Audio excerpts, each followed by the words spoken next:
చెప్పు నీ ఏజ్ ఎంత? 19 years అన్నా.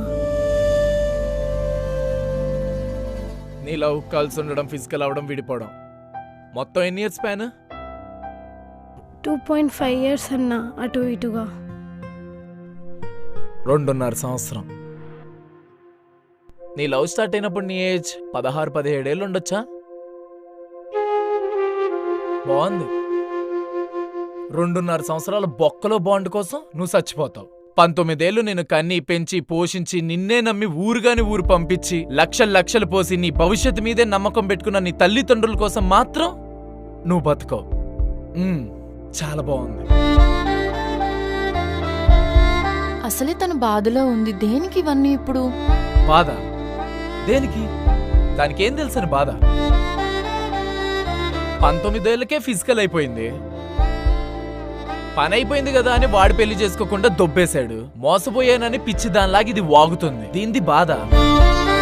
జస్ట్ అలవాటైన మనిషి కొన్ని రోజులు పక్కన లేడని వచ్చే నొప్పిది, అంతకు మించి ఇంకేం లేదు.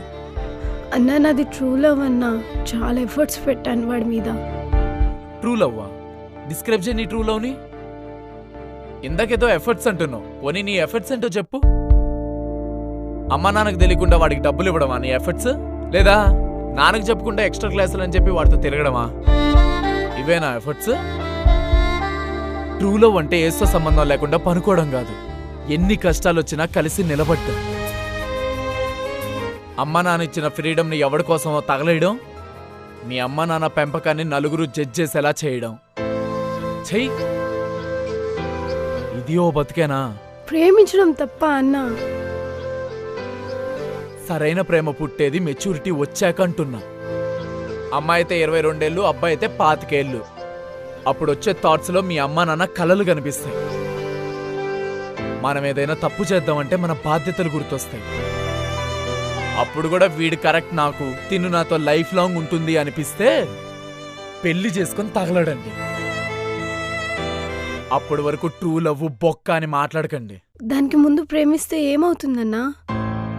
అట్రాక్షన్ అయిద్ది. మీరు చేసే తప్పులు ప్రేమ అనుకున్న ఒక పక్క ఏడుస్తూ ఉంటే, మీ లైఫ్లోకి రైట్ టైంలోకి వచ్చి ప్రేమించాలనుకున్న వాడికి మీ పాస్ట్ ఒక లైఫ్ టైం ట్రామా అవుతుంది.